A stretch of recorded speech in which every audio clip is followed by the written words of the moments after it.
ನಮಸ್ಕಾರ. ನೀವು ನೋಡ್ತಾ ಇದ್ದೀರಾ ನಮ್ಮ KFI. ನಾನು ಆಂಕರ್ ರಂಗನಾಥ್ ಗೌಡ. ಇವತ್ತು ನಮ್ಮ ಜೊತೆಗೆ ರಾಜ ರತ್ನಾಕರದ ಫ್ಯಾಮಿಲಿ ಇದೆ ಅಂತಾನೆ ಹೇಳ್ಬೋದು. ಸೊ ಅವ್ರನ್ನ ಒಬ್ಬೊಬ್ಬರಾಗೆ ಪರಿಚಯ ಮಾಡಿಸ್ತಾ ಹೋಗ್ತೀನಿ. ಸ್ಮಾಲ್ ಸ್ಕ್ರೀನ್ಗೆ ಇವರು ಒಂಥರ ನಮಗೆ ಸುಮನ್ ರಂಗನಾಥ್ ಅಂತಾನೆ ಹೇಳ್ಬೋದು. ಯಮುನಾ ಶ್ರೀನಿಧಿ ಮ್ಯಾಮ್ ಅವ್ರು ನಮ್ಮ ಜೊತೆಗಿದ್ದಾರೆ. ಮ್ಯಾಮ್ ನಮಸ್ಕಾರ. ನಮಸ್ತೆ ನಮಸ್ತೆ. ಅಂಡ್ ಸ್ಮಾಲ್ ಸ್ಕ್ರೀನ್ಗೆ ಇವರು ಒಂಥರ ಸರಿತಾ ಮ್ಯಾಮ್ ಅಂತಾನೆ ಹೇಳ್ಬೋದು. ಆಶಾ ರಾಣಿ ಕೂಡ ನಮ್ಮ ಜೊತೆಗಿದ್ದಾರೆ.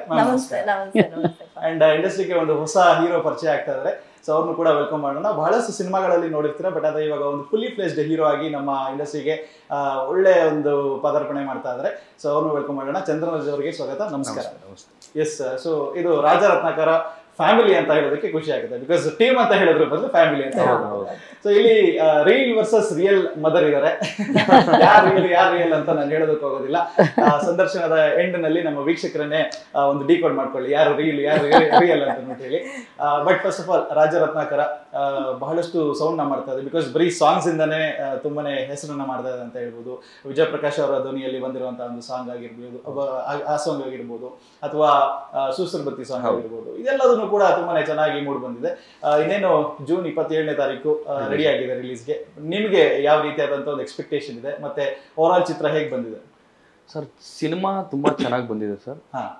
ಏನಂದ್ರೆ ನಾನು ಎಲ್ಲಾ ಕಡೆ ಹೇಳ್ತಾ ಇರೋದು ಏನಂದ್ರೆ, ಕಂಟೆಂಟು ತುಂಬಾ ಇಂಪಾರ್ಟೆಂಟು ಈಗಿನ ಟೈಮ್ಗೆ, ಓಕೆನಾ? ಬಟ್ ನಮ್ಮ ಸಿನಿಮಾದಲ್ಲಿ ಅಥವಾ ಈಗ ನಾನು ಒಂದು ಜನರಲ್ ಆಗಿ ಹೇಳ್ಬೇಕಂದ್ರೆ, ಬರೀ ಕಂಟೆಂಟ್ ಮಾತ್ರ ವರ್ಕ್ ಆಗಲ್ಲ. ಕಂಟೆಂಟು ಕನೆಕ್ಟ್ ಆಗಬೇಕು, ರಿಲೇಟ್ ಆಗಬೇಕು. ಸೊ ಕನೆಕ್ಷನ್ ಇರೋವಂಥ ಕಂಟೆಂಟ್ ಮಾಡಿದಾಗ ವರ್ಕ್ ಆಗ್ತದೆ ಅಂತ ನನ್ನ ಒಂದು ಅನಲೈಸೇಷನ್ ಪ್ರಕಾರ ನಾನು ತಿಳ್ಕೊಂಡಿರೋಂಥ ಒಂದು ವಿಚಾರ. ನಮ್ಮ ಸಿನಿಮಾಲಿ ಪ್ರತಿ ಪಾತ್ರ ಆಗಲಿ, ಪ್ರತಿ ಸನ್ನಿವೇಶ ಆಗಲಿ, ಓವರ್ ಆಲ್ ಸ್ಕ್ರಿಪ್ಟ್ ಆಗಲಿ, ಕಂಟೆಂಟು ಇದೆ, ಕನೆಕ್ಷನು ಇದೆ.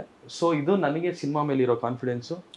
ನೀವು ಸಿನಿಮಾ ನೋಡಿದ್ಮೇಲೆ ನಿಮ್ಮ ಮನಸ್ಸಿಗೆ ಚುಚ್ಚಿದಿರೋ ಸಿನಿಮಾ ಆಚೆ ಕಳಿಸಲ್ಲ. ಚುಚ್ಚಿದಿರ ಇನ್ ದ ಸೆನ್ಸ್ ನಾನು ಹೆಂಗೆ ಹೇಳ್ತೀನಿ ಅಂದರೆ, ಅದೊಂದು ಮೆಸೇಜ್ ಮೂಲಕ ಆದರೂ ಆಗಿರ್ಬೋದು, ಅಥವಾ ಯಾವುದೋ ಒಂದು ಸೀನ್ ಮೂಲಕ ಆದರೂ ಆಗಿರ್ಬೋದು, ಒಂದು ಸಾಂಗ್ ಮೂಲಕ ಆದರೂ ಆಗಿರ್ಬೋದು, ಏನೋ ಒಂದು ಕೊಟ್ಟು ಕಳಿಸುತ್ತೆ ಸಿನಿಮಾ ನಿಮಗೆ ಅಂತ ನನ್ನ confidence sir. Okay. And Yamuna ma'am ಅವರಿಗೆ ಕೇಳಬೇಕು ಅಂತ ಹೇಳಿದ್ರೆ, ಈ ಪಾತ್ರ ನಾನು ಆಗ್ಲೇ ಹೇಳಿದಾಗೆ ಸ್ಮಾಲ್ ಸ್ಕ್ರೀನ್ ನ ಸುಮನ್ ರಂಗನಾಥ್. ಬಟ್ ಬೇಸಿಕಲಿ ಇವಾಗ ಚಂದನ್ ರಾಜ್ ಅವ್ರಿಗೆ ತಾಯಿ ತರ ಕಾಣಿಸ್ತೀರಾ, ತಂಗಿ ತರ ಕಾಣಿಸ್ತೀರಾ ಮೂವಿ? ಅದನ್ನ ನಮ್ಮ ವೀಕ್ಷಕರು ಹೇಳ್ಬೇಕು ಆಕ್ಚುಲಿ. ಇಲ್ಲ, ಅಲ್ಲಿ ಮೇಕಪ್ಪು, ಅಲ್ಲಿದ್ ಒಂದು ಕ್ಯಾರೆಕ್ಟರು, ಸನ್ನಿವೇಶಗಳು ಪಕ್ಕಾ ತಾಯಿ ಥರನೇ ಬಂದಿದೆ 100%. ಆಮೇಲೆ ಆ ಪಾತ್ರ ಮಾಡಿ ಕೂಡ ನನಗೆ ತುಂಬಾನೇ ಖುಷಿ ಕೊಟ್ಟಿದೆ. ಇನ್ಫ್ಯಾಕ್ಟ್ ನನಗೆ ವೀರೇಶ್ ಅವರು, ನಮ್ಮ ನಿರ್ದೇಶಕರಾದಂಥ ವೀರೇಶ್ ಅವರು ಅದ್ರ ಕಥೆ ಹೇಳಿದಾಗ, ಈ ಥರ ಇದೆ ನೀವು ಪಾತ್ರ ಅಂತ ಮೊದಲನೇ ಸಲ ವಿವರಿಸಿದಾಗ ವಿತಿನ್ 1 ಮಿನಿಟಲ್ಲಿ ನಾನು ಒಪ್ಕೊಂಡೆ ಆ ಸಿನಿಮಾಗೆ. ಯಾಕಂದರೆ ಅಷ್ಟು ಚೆನ್ನಾಗಿದೆ. ಅದರಲ್ಲೂ ತಾಯಿ ಮಗನ ಒಂದು, ಇವನ್ ತಾತಂದು ಕೂಡ, ನಮ್ಮ 3 ಜನದ್ದು ಎಮೋಷನ್ಸ್ ಯಾವ ರೀತಿ ಇದೆ ಅಂತಂದರೆ, ಈ ಥರ ಪಾತ್ರಗಳನ್ನ, ಈ ಕ್ಯಾರೆಕ್ಟರ್ ಏನಿದೆ ನಮ್ಮ ಚಂದನ್ ಅವ್ರು ಮಾಡಿರೋದು ಸಿನಿಮಾದಲ್ಲಿ, ಪ್ರತಿ ಮನೇಲೂ ನಾವು ಆ ಥರ ಹುಡುಗರನ್ನ ನೋಡ್ತೀವಿ. ಸೊ ರಿಲೇಟ್ ಮಾಡ್ಕೊಳ್ಳೋದು ಬಹಳ ಸುಲಭ. ಓ, ನಮ್ಮ ನೆಂಟರಲ್ಲಿ ಒಬ್ಬರು ಈ ಥರ ಇದ್ರಲ್ಲ, ಇವ್ರ ಮನೇಲಿ ಈ ಥರ ಇದ್ರಲ್ಲ, ಹಾಗೆ ಅನ್ಸುತ್ತೆ, ಪ್ರತಿಯೊಬ್ಬರಿಗೂ ಹಾಗೆ ಅನ್ಸುತ್ತೆ.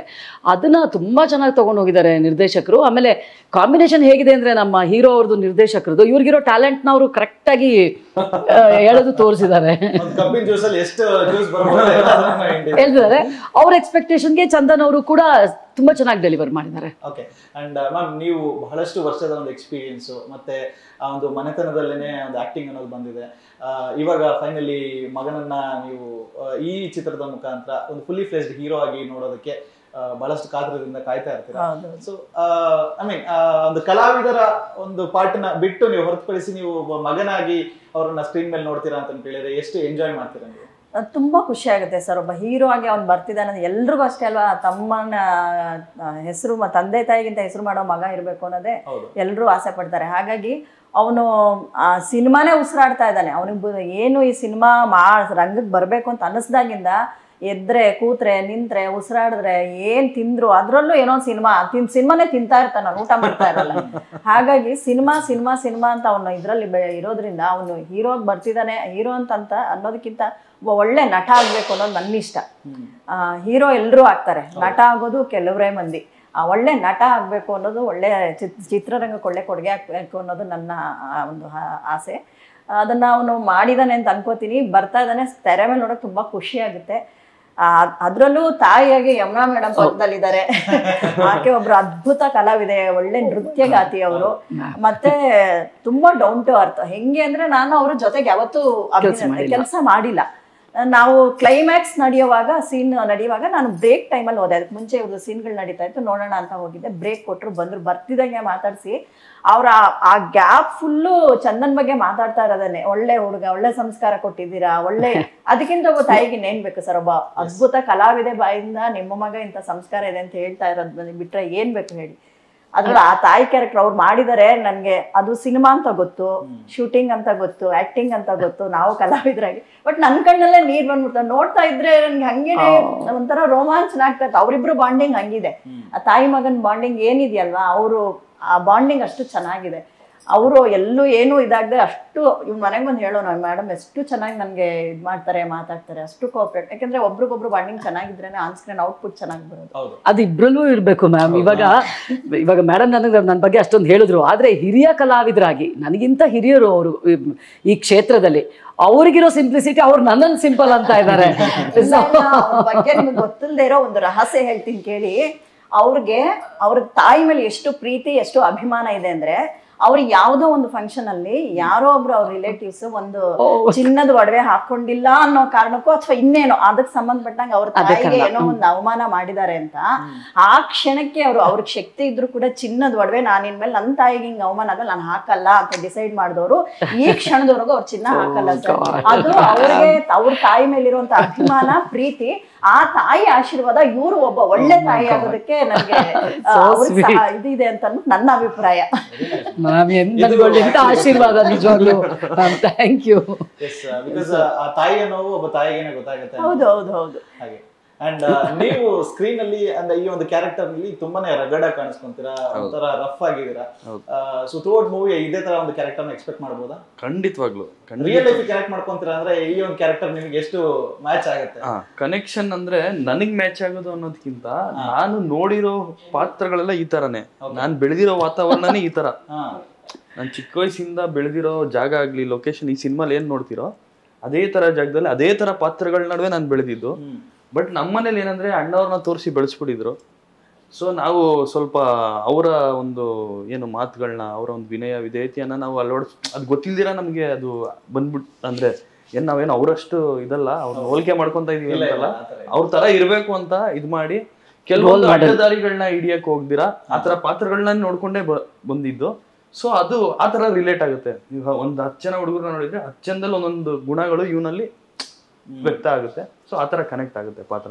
ಓಕೆ, ಇನ್ನ ಆಸ್ ಅ ಚೈಲ್ಡ್ ಆರ್ಟಿಸ್ಟ್ ಆಗಿನೂ ಕೂಡ ನೀವು ಬಹಳಷ್ಟು ಮೂವೀಸ್ ಗಳಲ್ಲಿ ವರ್ಕ್ ಮಾಡಿದ್ರಿ, ಸೀರಿಯಲ್ಸ್ ಗಳಲ್ಲಿ ವರ್ಕ್ ಮಾಡಿದ್ರಿ. ಇನ್ನು ಜಾಸ್ತಿ ನೆನಪು ಬರೋದು ಅಂತ ಹೇಳಿದ್ರೆ ಸಿದ್ಲಿಂಗುನಲ್ಲಿ.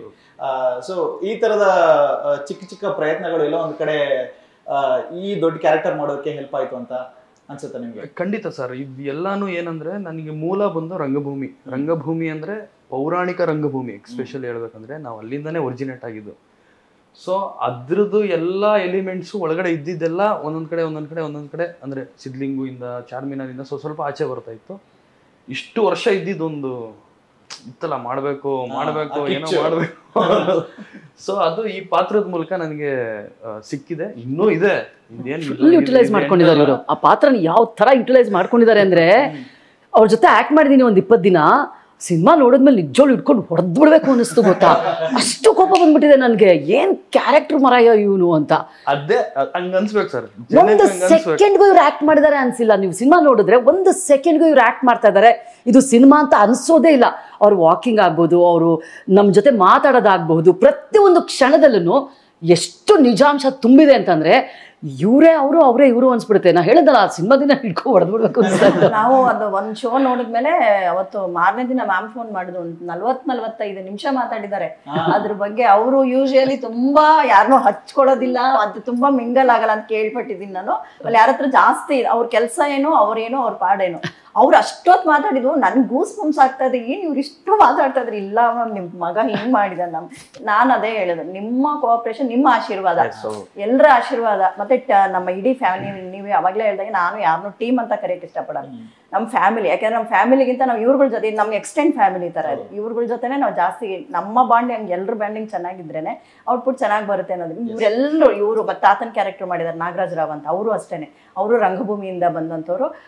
ಇವರೆಲ್ಲರೂ ಅಷ್ಟು ಸಪೋರ್ಟ್ ಮಾಡಿದ್ದಾರೆ ಅವನಿಗೆ. ನಮ್ಮ ಡೈರೆಕ್ಟರ್ ಆಗಿರ್ಬೋದು ಮತ್ತು ನಮ್ಮ ಪ್ರೊಡ್ಯೂಸರ್ ಸರ್ ಆಗಿರ್ಬೋದು. ನೋಡಿ, ಪ್ರೊಡ್ಯೂಸರ್ ಒಬ್ಬ ಹೊಸ ಹುಡುಗನ ಮೇಲೆ ಅಷ್ಟು ಇನ್ವೆಸ್ಟ್ ಮಾಡ್ತಾರೆ ಅಂದರೆ ಆ ಧೈರ್ಯ, ಅವರ ಒಂದು ಇದು ನಾವು ನಿಜವಾಗ್ಲೂ ಅದಕ್ಕೆ ನಾವು ಮೆಚ್ಚಲೇಬೇಕು. ಅವರು ನನ್ನ ಮಗನ ನಂಬಿ ಇಷ್ಟೊಂದು ಇನ್ವೆಸ್ಟ್ಮೆಂಟ್ ಮಾಡಿದ್ದಾರೆ ಅಂದರೆ ಅವ್ರಿಗೆ ಒಳ್ಳೇದಾಗಬೇಕು. ಆ್ಯಕ್ಚುಲಿ ಏನಂದ್ರೆ ಸರ್, ಈ ಸಿನಿಮಾಲಿ ಹೀರೋ ನಾನು, ಅದು ಪ್ರೊಜೆಕ್ಟ್ ಆಗೋದು ಹಂಗೆ, ಬಟ್ ಆ್ಯಕ್ಚುಯಲ್ ಆಗಿ ಹೀರೋ ನಾನು.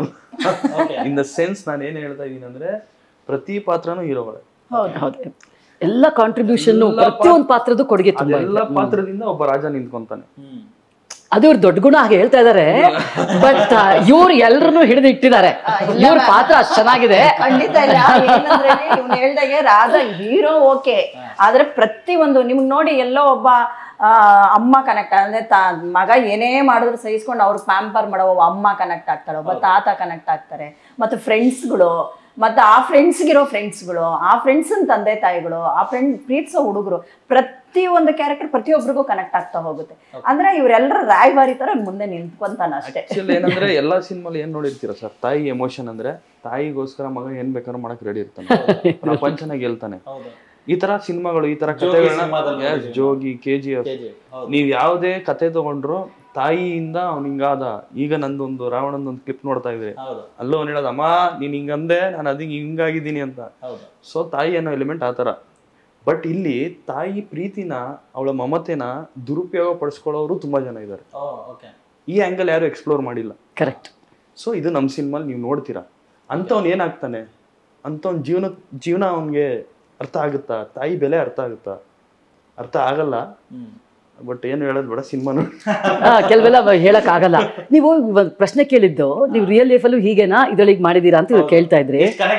ಹಾ, ಎಷ್ಟು ವ್ಯತ್ಯಾಸ ಇದೆ ಅಂತಂದ್ರೆ, ಇಲ್ಲಿ ಶಾರ್ಟ್ ತೆಗಿಬೇಕಾದ್ರೆ ಅನ್ನನ ನಂಗೆ ಬೇಡ, ಆ ಒಂದು ದರ್ಪ ಗರ್ವ, ಶಾರ್ಟ್ ಮುಗಿಸ್ಬಿಟ್ಟು ಡಿನ್ನರ್ ತಿಂದ್ಬಿಡೋಣ, ಮಧ್ಯರಾತ್ರಿ ಆಗಿರ್ಲಿ, ಕುಯ್ಯ ಕುತ್ಕೊಳ್ಳೋಕ್ ಚೇರ್ ಇಲ್ಲ ಅಂತ ಅಂದ್ರೂ ಒಂದು ಚೂರು ನಾಟಕ ಗಿಟ್ಕ ಏನೂ ಇಲ್ಲ. ಎಂಥ ಊಟ ಕೊಟ್ರು, ಏನೇ ಕೊಟ್ರು ಕಣ್ಣಿಗೆ ಹೊತ್ಕೊಂಡು ತಿನ್ನೋದು. ಸೊ ಅಲ್ಲಿಗೂ ಇಲ್ಲಿಗೂ ಎಂಥ ವ್ಯತ್ಯಾಸ ಅಂತ ಅಂದ್ರೆ, ನಿಜವಾಗ್ಲೂ ನೀವು ಕೇಳಿದ ಪ್ರಶ್ನೆಗೆ ಹೇಳ್ತಾ ಇದ್ದೀನಿ, ಇಲ್ಲಿ ಟೋಟಲ್ ಆಫ್ ದ ಸ್ಕ್ರೀನ್ ಅಲ್ವಾ, ತುಂಬ ಒಬೀಡಿಯಂಟ್ ಪರ್ಸನ್. ನಿಜವಾಗ್ಲೂ ಇವ್ರ ಜೊತೆ ಕೆಲಸ ಮಾಡೋಕ್ಕೆ ಎಷ್ಟು ಖುಷಿ ಆಯಿತು ಅಂದರೆ, ಮೊದಲನೇ ದಿನನೇ ನನಗೆ ಇವರು ಆಶಾರಾಣಿ ಮ್ಯಾಮ್ ಮಗ ಅಂತ ಒಂದು ದೊಡ್ಡ ಥಿಯೇಟರ್ ಫ್ಯಾಮಿಲಿಯಿಂದ ಬಂದವರು, ಇಷ್ಟು ಒಳ್ಳೆ ಆ್ಯಕ್ಟರು ಅನ್ನೋ ಭಾವನೆ ಬರೋದಕ್ಕೆ ಬಿಡಲೇ ಇಲ್ಲ. ಒಂದ್ 5 ನಿಮಿಷಕ್ಕೆ ಕನೆಕ್ಟ್ ಆಗ್ಬಿಟ್ವಿ. ಅವ್ರು ನನಗೆ ಕಂಫರ್ಟಬಲ್ ಆಗಿರೋದಕ್ಕೆ, ನಾನು ಅವ್ರಿಗೆ ಕಂಫರ್ಟಬಲ್ ಆಗಿ ಅದಿರೋದಕ್ಕೇನೆ ನೀವು ಆನ್ ಸ್ಕ್ರೀನ್ ಅಲ್ಲಿ ಅದನ್ನ ನೋಡ್ತೀರಾ. ನಮ್ಮ ತಾಯಿ ಮಗನ ಒಂದು ಕೆಮಿಸ್ಟ್ರಿ ಏನಿದೆ, ನೀವು ಅದನ್ನ ಆನ್ ಸ್ಕ್ರೀನ್ ಅಲ್ಲಿ ನೋಡಕ್ ಸಿಗುತ್ತೆ. ಅದು ಇವರು ಆ ರೀತಿಯಾಗಿ ಡೌನ್ ಟು ಅರ್ತ್ ಇರ್ಲಿಲ್ಲ ಅಂದಿದ್ರೆ ನನಗೆ ತುಂಬಾ ಕಷ್ಟ ಆಗಿರೋದು ಆಕ್ಟ್ ಮಾಡಕ್ಕೆ. ಯಾಕಂದ್ರೆ ಅಳೋದಿರುತ್ತೆ, ಬೈಯೋದಿರುತ್ತೆ, ತುಂಬಾ ಒಂದು ಮುದ್ದಿಂದ ಕನಿಕರ ಇರುತ್ತೆ, ಅದು ಬರಲ್ಲ ನಿಮ್ಗೆ ಆನ್ ಸ್ಕ್ರೀನ್ ಅಲ್ಲಿ. ಆ ಒಂದು ಭಾವನೆ ಇಲ್ಲ ಅಂತಂದ್ರೆ ಸುಮ್ಮನೆ ನಾಟಕೀಯವಾಗಿ ಮಾಡಕ್ ಆಗಲ್ಲ ಕೆಲವು ಸೀನ್ಗಳು.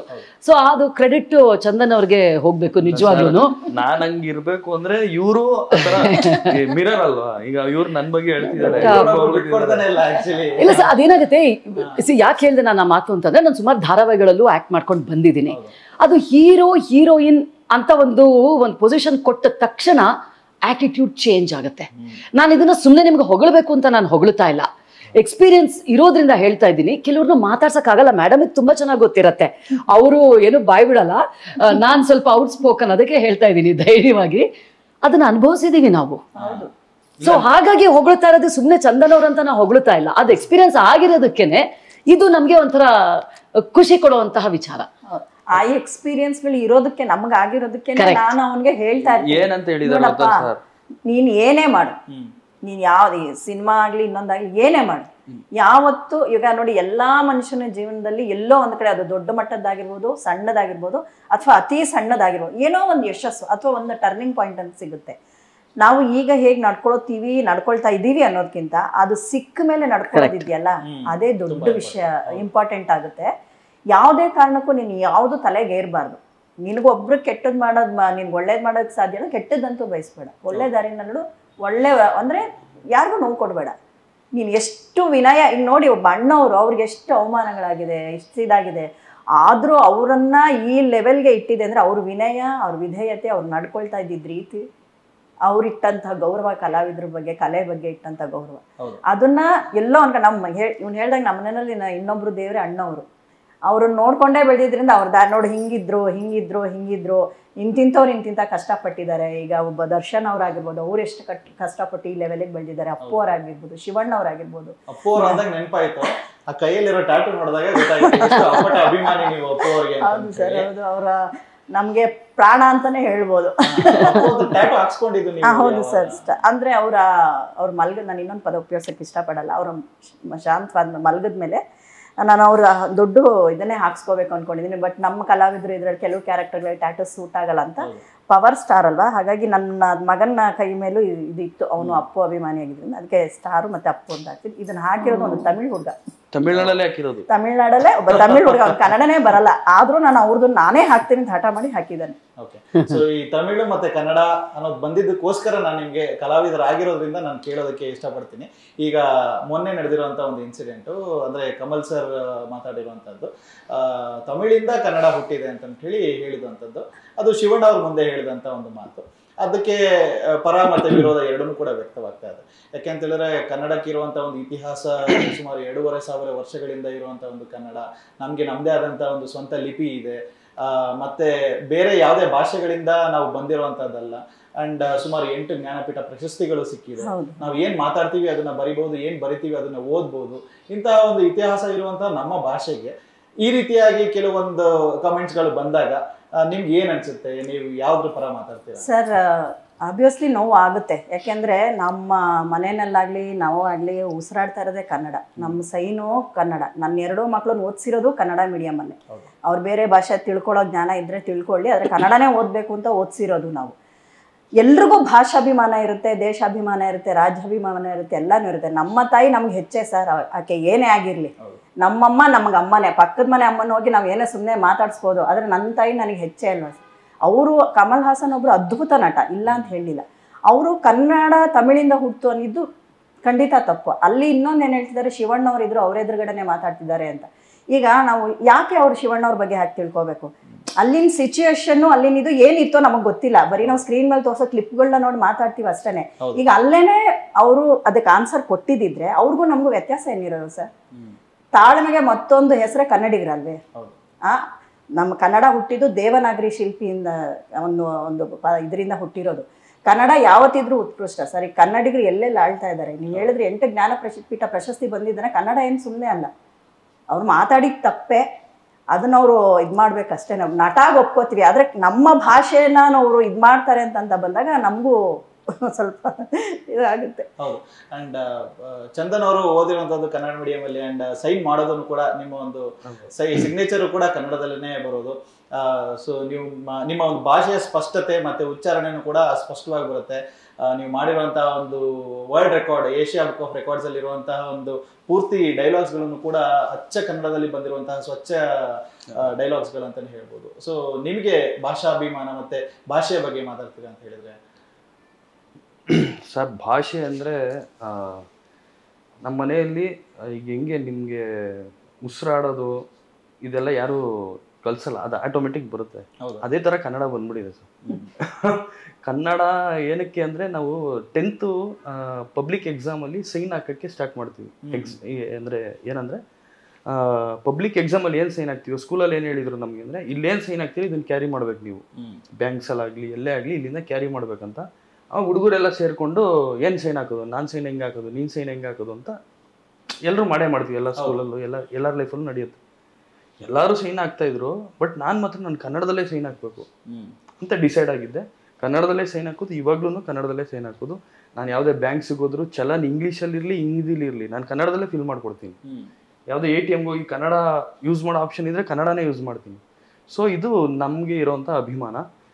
ಸೊ ಈ ಥರ ಏನಂದರೆ, ಈಗ ಕಮಲ್ ಸರು ತುಂಬ ಲೆಜೆಂಡ್ರಿ ಆ್ಯಕ್ಟರ್. ಅವ್ರ ಸಿನಿಮಾಗಳು ನೋಡ್ಕೊಂಡು ಬೆಳೆದಿದ್ದೀವಿ ನಾವು.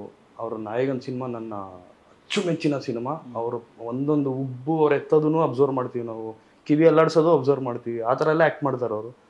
ಆದರೆ ನಾವು ಯಾವ ಥರ ಕ್ಯಾಟಗರಿ ಅಂದರೆ, ನರ್ಕಕ್ಕೆ ಇಳಿಸಿ ನಾಲ್ಗೆ ಸಿಡಿದು ಮೂಗಲ್ ಕನ್ನಡ ಮಾತಾಡ್ತೀವಿ, ಆ ಥರ ಕ್ಯಾಟಗರಿ ಅವ್ರು ನಾವು. ಕಮಲ್ ಸರ್ ಆದ್ರೂ ಕನ್ನಡ ಅಂತ ಬಂದರೆ ನಾನು ಯಾರನ್ನೂ ಒಪ್ಪಲ್ಲ ಸರ್. ಈ ಥರ ಸ್ಟೇಟ್ಮೆಂಟ್ಗಳನ್ನ ನಾನು ಒಪ್ಪಲ್ಲ. ಅದು ಎಂಥ ದೊಡ್ಡವರಾಗಿದ್ರು, ನಾನು ಚಿಕ್ಕವನಾಗಿರ್ಬೋದು, ಈಗ ಮಾತಾಡ್ತಿರ್ಬೇಕಾದ್ರೆ ಕೆಲವ್ರಿಗೆ ಅನ್ಸ್ಬೋದು, ಏನಪ್ಪ ಈ ವಯಸ್ಸಿಗೆ ಈಗ ಬೆಳೀತಾ ಇದ್ದಾನೆ, ಹಿಂಗೆ ಮಾತಾಡ್ತಾ ಇದ್ದಾನೆ ಅಂತ. ಕನ್ನಡ ಅಂತ ಬಂದ್ರೆ ಯಾರು ಏನಾರು ಅನ್ಕೊಳ್ಳಿ, ಹೌದು, ಪರವಾಗಿಲ್ಲ ಸರ್. ನನ್ನ ಬಗ್ಗೆ ತಪ್ಪು ತಿಳ್ಕೊಂಡ್ರು ಪರವಾಗಿಲ್ಲ, ಹೌದು, ನಾನು ಇದನ್ನ ಖಂಡಿತವಾಗ್ಲೂ ಖಂಡಿಸ್ತೀನಿ. ಓಕೆ. ಅಂಡ್ ಮ್ಯಾಮ್, ನೀವು ಅಮೆರಿಕಾದಲ್ಲಿ ಇದ್ರೂ ಕೂಡ ಕನ್ನಡ ಇಷ್ಟು ಸ್ಪಷ್ಟವಾಗಿ ಹೆಂಗ್ ಮಾತಾಡ್ತೀರಾ? ಆಶಾ ಮ್ಯಾಮ್ ಹೇಳ್ದ ಹಾಗೆ ನಮ್ಮ ತಂದೆಯವರು ಕೂಡ ಬೂಟಾಟಿಕೆ ಕನ್ನಡ ಅಭಿಮಾನಿ ಆಗಿರ್ಲಿಲ್ಲ. ಮಕ್ಕಳನ್ನೆಲ್ಲ ಕನ್ನಡ ಮೀಡಿಯಂ ಅಲ್ಲೇ ಓದಿಸಿದ್ದು. ನಾನು ಕನ್ನಡ ಮಾಧ್ಯಮದಲ್ಲೇ ಓದಿದ್ದು ಅಂತ ತುಂಬಾ ಹೆಮ್ಮೆಯಿಂದ ಹೇಳ್ಕೊಳ್ತೀನಿ. ಸೊ ಅಮೆರಿಕಾದಲ್ಲಿ ಹೋದಾಗ ಸರ್ ನನಗೆ ಅಮೆರಿಕಾದಲ್ಲಿ ಇದೀನಿ ಅನ್ನೋ ಭಾವನೆ ಬರಲಿಲ್ಲ. ಯಾಕಂತಂದ್ರೆ ನಾನು ಅಲ್ಲಿ ಮಾಡ್ತಾ ಇದ್ದಿದ್ದ ಕೆಲಸ ಎಲ್ಲ ಕೂಡ ಕನ್ನಡ ಮತ್ತೆ ನಮ್ಮ ಶಾಸ್ತ್ರೀಯ ನೃತ್ಯದ್ದೇ. ನನಗೆ ಎಷ್ಟೊಂದು ಜನ ರೇಕ್ಸರ್, ನೀನು ನಿಜವಲ್ಲ ಅಮೆರಿಕಾದಲ್ಲಿ ಇದೆಯಾ ಅಥವಾ ಇಲ್ಲೇ ಇಲ್ಲೋ ಬೆಂಗಳೂರು ಪಕ್ಕದಲ್ಲಿ ಇದೆಯಾ ಅಂತ, ಅಷ್ಟರ ಮಟ್ಟಿಗೆ. ಹಾಗಾಗಿ ನಾನು ಒಂದು ಪಾಶ್ಚಿಮಾತ್ಯ ದೇಶದಲ್ಲಿ ಇದ್ದೀನಿ ಅಂತ ಐಡಿಯಾನೇ ಬರಲಿಲ್ಲ ನನಗೆ. ಅಲ್ಲಿ ಕನ್ನಡ ಕಲಿ ಕಾರ್ಯಕ್ರಮವನ್ನ ಶುರು ಮಾಡಿದ್ವಿ. ಆಮೇಲೆ ಕನ್ನಡ ರೇಡಿಯೋವನ್ನ ಶುರು ಮಾಡಿದ್ವಿ ಅಮೆರಿಕಾದಲ್ಲಿ. ಅಲ್ಲಿ ಹುಟ್ಟಿ ಬೆಳೆದಿರೋಂಥ ಮಕ್ಕಳಿಗೆ ಮ್ಯಾಮ್ ಏನಾಗುತ್ತೆ, ಮನೆಯಲ್ಲಿ ತಂದೆ ತಾಯಿ ಇಬ್ರು ಕೆಲ್ಸಕ್ಕೆ ಹೋಗೋದ್ರಿಂದ ಮಕ್ಕಳಿಗೆ ಮನೆಯಲ್ಲಿ ಕನ್ನಡ ಮಾತಾಡುವಂಥದ್ದು ಸಿಗಲ್ಲ. ಪಾಪ ಸ್ಕೂಲಲ್ಲಿ 8 ಅವರ್ ಕಳೀತಾರೆ. ಸೊ ಬರೀ ಇಂಗ್ಲೀಷೇ ಕಲ್ತಿರ್ತಾರೆ. ಅಪ್ಪ ಅಮ್ಮನಿಗೆ ನೋವಿರುತ್ತೆ, ಕರ್ನಾಟಕ ಬಿಟ್ಟು ಬಂದಿದ್ದೀವಿ, ಮಕ್ಳಿಗೆ ಕನ್ನಡ ಬರ್ತಾ ಇಲ್ಲ ಅಂತ. ಸೊ ಅಂತ ಮಕ್ಳಿಗೋಸ್ಕರ ನಾವು ಕನ್ನಡ ಕಲಿ ಅಂತ ಶುರು ಮಾಡಿದ್ವಿ. ವಾಲಂಟಿಯರ್ ಸರ್ವಿಸ್ ಅದು, ಯಾವುದು ಸಂಬಳ ಗಿಂಬಳ ಏನೂ ಇಲ್ಲ. ವಾಲಂಟಿಯರ್ ಸರ್ವಿಸ್ಗೆ ಆ ಮಕ್ಕಳನ್ನೆಲ್ಲ ಶನಿವಾರ ಭಾನುವಾರದೊತ್ತು ನಮ್ಮ ದೇವಸ್ಥಾನ ಎಲ್ಲರೂ ಸೇರ್ಕೊಳ್ಳುವಂಥ, ಭಾರತೀಯರು ಸೇರುವಂಥ ಜಾಗ ನಮ್ಗಲ್ಲಿ. ಪ್ರತಿ ಶನಿವಾರ ಭಾನುವಾರ ಅಲ್ಲಿ ಸೇರ್ಕೊಂಡು ಮಕ್ಕಳಿಗೆ ಕನ್ನಡ ಓದೋದು, ಕನ್ನಡ ಬರೆಯೋದು, ಇದನ್ನೆಲ್ಲ ಶುರು ಮಾಡಿದ್ದಂಥದ್ದು. ಸೊ ಹಾಗಾಗಿ ಎಲ್ಲಿ ಹೋದ್ರೂ ಕೂಡ ನಮ್ಮ ಚಂದನ್ ಹೇಳಿದಾಗೆ ನರಕಕ್ಕೆ ಕಳಿಸಿ ನಾಲ್ಗೆ ಸೀಳಿದ್ರು ಮೂಗ್ನಲ್ಲಿ ಕನ್ನಡ ಮಾತಾಡ್ತೀವಿ. ಇನ್ ಪಾಶ್ಚಿಮಾತ್ಯ ದೇಶಕ್ಕೆ ಹೋದ್ರೆ ಬಿಟ್ಬಿಡ್ತೀವ. ಸೊ ಅಲ್ಲಿ ಮಾಡಿದ ಕೆಲಸನೂ ಕೂಡ ಕನ್ನಡದ್ದೇನೆ. ಹಾಗಾಗಿ ಕನ್ನಡ ಅಭಿಮಾನ ನನಗೂ ಸಿಕ್ಕಾಪಟ್ಟೆನೇ ಇದೆ. ಈಗ ನೀವು ಕೇಳಿದ ಹಾಗೆ ಖಂಡಿತ ನೋವಾಗತ್ತೆ. ಆದ್ರೆ ನಾನ್ ನೋಡೋ ರೀತಿ ಹೇಗೆ ಅಂತಂದ್ರೆ, ಕೆಲವರಿಗೆ ಪಾಪ ಅರಳೋ ಮರಳೋ ಜೀವನದಲ್ಲಿ ಏನಾಗುತ್ತೆ, ಆ ಒಂದು ಸಿಗ್ತಾ ಇರುವಂತಹ ಪ್ರಾಮುಖ್ಯತೆ ಸಿಗ್ತಾ ಇರಲ್ಲ. ಯಾವುದೋ ಒಂದು ಸಿನಿಮಾ ರಿಲೀಸ್ ಆಗುವಾಗ ಕೆಲವು ಗಿಮಿಕ್ಸ್ಗಳಿರುತ್ತೆ. ಕಾಂಟ್ರವರ್ಷಿಯಲ್ ಮಾಡ್ಕೊಂಡ್ರೆ ಪಾಪ ಯಾವ್ದು ಬಾಲಿವುಡ್ ಅಲ್ಲೆಲ್ಲ ಮಾಡ್ತಾನೆ ಇರ್ತಾರೆ ಅದನ್ನ. ಅದೊಂದು ಪರ್ಮನೆಂಟ್ ಗಿಮಿಕ್ಸ್ ಆಗ್ಬಿಟ್ಟಿದೆ. ಇಲ್ಲಿ ಮೂವಿ ರಿಲೀಸ್ ಆಗುವಾಗ ಏನೋ ಒಳ್ಳೇದೋ ಕೆಟ್ಟದೋ ಅಂತ ಸುದ್ದಿಲಿದ್ರೆ ಏನಾಗುತ್ತೆ, ಸಿನಿಮಾಗೆ ಬಿಟ್ಟಿ ಪ್ರಚಾರ. ನೋಡಪ್ಪ, ನಾವದೆಲ್ಲ ಯಾವ್ದು ಮಾಡ್ತಾ ಇಲ್ಲ. ಓಕೆ, ನಾವು ಸೀದಾ ಸಾದಾ ಪ್ರಮೋಟ್ ಮಾಡ್ತಾ ಇದೀವಿ. ಸೊ ಆ ರೀತಿಯಾಗಿ ಅದು ಇರಬಹುದು. ನಾನು ನಮ್ಮ ಕನ್ನಡಿಗರಿಗೆ ಹೇಳೋದು ಏನು ಅಂತಂದ್ರೆ, ನಮ್ಮ ಕನ್ನಡ ಭಾಷೆ, ನಮ್ಮ ಕನ್ನಡ ನಾಡು, ನಮ್ಮ ಕನ್ನಡತನ ಯಾರ್ದೋ ಕಿವಿಗೆ ಕೊಟ್ಕೊಂಡು ನಮ್ಮ ಸಮಯ ಹಾಳು ಮಾಡ್ಕೊಳ್ಳೋ ಅಷ್ಟು ಚೀಪ್ ಅಲ್ಲ ನಾವು ಅಂತ ನಾನು ಅಂದ್ಕೊಳ್ತೀನಿ. ಇದಕ್ಕೆ ಇನ್ನೊಂದು ಆಯಾಮ ಕೊಡೋದಾದ್ರೆ, ಬಿಟ್ಟಾಕ್ದಾಗ ಏನಾಗುತ್ತೆ ಗೊತ್ತಾ, ಓ ಯಾಕೋ ಗುರು ಇದು ವರ್ಕ್ ಆಗ್ಲಿಲ್ಲ ನನ್ನ ಗಿಮಿಕ್ಸು ಅಂತ ಅನಿಸ್ಬೇಕು ಅವ್ರಿಗೆ. ಅದು ನಾನ್ ತಗೊಳ್ಳೋ ದಾರಿ ಅಂತ ನನಗನ್ಸುತ್ತೆ. ಯಾಕಂದ್ರೆ ನೋಡಿ, ಎಷ್ಟೊಂದು ಜನ ಇವಾಗ ಬೀದಿಗಿಳಿದು ಹೋರಾಟ ಮಾಡ್ಬೇಕಾ, ಎಷ್ಟು ಜನರದ ಸಮಯ ವೇಸ್ಟ್. ಅಥವಾ ಬಂದ್ ಮಾಡ್ತೀವಿ ಅಂತ ಹೋರಾಡ್ತೀವ, ನಮಗೆ ನಷ್ಟ, ನಮ್ಮ ಸಮಯ ಹಾಳು. ಇಗ್ನೋರ್ ಮಾಡಿದಾಗ ಏನಾಗುತ್ತೆ, ಅವ್ರಿಗೂ ಉತ್ತರ ಏನ್ ಸಿಗ್ಬೇಕು ಅದು ಸಿಕ್ದಂಗ ಆಯ್ತು, ಕನ್ನಡಿಗರು ಎಲ್ಲಿದೀವಿ ಅಂತ ತೋರಿಸ್ದಾಗೂ ಆಯ್ತು. ಉದಾಸೀನವೇ ಮದ್ದು ಅಂತ. ಕೆಲವು ವಿಷಯಗಳನ್ನ ಉದಾಸೀನ ಮಾಡ್ದಾಗ್ಲೇನೆ ನಾವು ಇದನ್ನೆಲ್ಲ ಮಾಡಿ ಪ್ಯಾಂಪರ್ ಮಾಡಿದಷ್ಟು ಅವ್ರು ಇನ್ನೂ ಅದನ್ನ ಯುಟಿಲೈಸ್ ಮಾಡ್ಕೊಂತಾರೆ. ನಾವ್ ಯಾವಾಗ ಅದನ್ನ ಬೇಡ ಅಂತ ಬಿಡ್ತೀವಿ, ಉದಾಸೀನ ಮಾಡ್ತೀವೋ ನಮ್ದೇನಾಗ್ಲಿಲ್ಲಪ್ಪ ಬಿಡು ಅಂತ ಇನ್ನೊಂದೇನೋ ದಾರಿ ಹಿಡ್ಕೋತಾರೆ ಅಷ್ಟೇ. Correct sir. ಈಗ ಇನ್ನೊಂದು ನಡೀತಾ ಇದೆ, ಇದು ಎಷ್ಟೋ ಜನಕ್ಕೆ ಗೊತ್ತಿಲ್ಲ. ಈಗ ಇಲ್ಲಿ ಕರ್ನಾಟಕದಲ್ಲಿ ಇದು ಇವ್ರಿಗೂ ಗೊತ್ತಿರಲ್ಲ. ಏನಂದ್ರೆ ಈ ಮಾರ್ವಾಡೀಸು ಮತ್ತೆ ಈ ಬಿಸ್ನೆಸ್ ಪರ್ಸ್ಪೆಕ್ಟಿವ್ ಅಲ್ಲಿ ಯಾರು ಅಂದ್ರೆ ಬೇರೆ ಊರಿಂದ ಬಂದು ಇಲ್ಲಿ ಸೆಟ್ಲ್ ಆಗಿ ವರ್ಷಾನ್ಗಟ್ಲೆ ಇದಾರಲ್ಲ, ವಲಸೆ ಬಂದಿರೋ ಅವರೆಲ್ಲರೂ ನನ್ನ ಮಗನ್ ಕನ್ನಡ ಕಲಿಸ್ತೀನಿ ಅಂತಿದ್ದಾರೆ. ಏನಕ್ಕೆ ಗೊತ್ತಾ, ಅವ್ರ ಬಿಸ್ನೆಸ್ನ ಸ್ಟ್ರಾಂಗ್ ಮಾಡೋಕ್ಕೆ ಸರ್. ಒಂದು ಆ್ಯಂಗಲ್ ಹೇಳ್ತಾ ಇದ್ದೀನಿ. ಅಂದ್ರೆ ಕನ್ನಡ ಯಾವ ಲೆವೆಲ್ಗೂ ನಿಂತ್ಕೊಳ್ಳುತ್ತೆ. ನೀವು ಹೇಳ್ಬಿಟ್ಟು ಮಾತ್ರಕ್ಕೆ ಅದೇನು ಡಮ್ಮಿ ಆಗಲ್ಲ. ಈ ತರ ಒಂದು ಆ್ಯಂಗಲ್ ನಡೀತಾ ಇದೆ ಸರ್. ಕನ್ನಡ ನಮ್ಮ ಕನ್ನಡಿಗರೇ ಇಂಗ್ಲಿಷ್ ಮೀಡಿಯಂಗೆ ಆಗ್ತಿರೋ ಟೈಮಲ್ಲಿ ಅವರು ಓಕೆ ನೀನು ಸ್ಕೂಲಲ್ಲಿ ಓದಪ್ಪ ಬಟ್ ಕನ್ನಡ ಕಲಿ ನೀನು ಅಂತಿದ್ದಾರೆ. ಅದು ಕನ್ನಡದ ತಾಕತ್ತು. ಎಸ್. ಸೊ 3 ಜನ ತುಂಬಾನೇ ನೇರವಾಗಿ, ದಿಟ್ಟವಾಗಿ, ಇನ್ನೊಂದ್ ತರವಾಗಿ ಆನ್ಸರ್. ಹೌದು, ಖುಷಿ ಆಯ್ತು.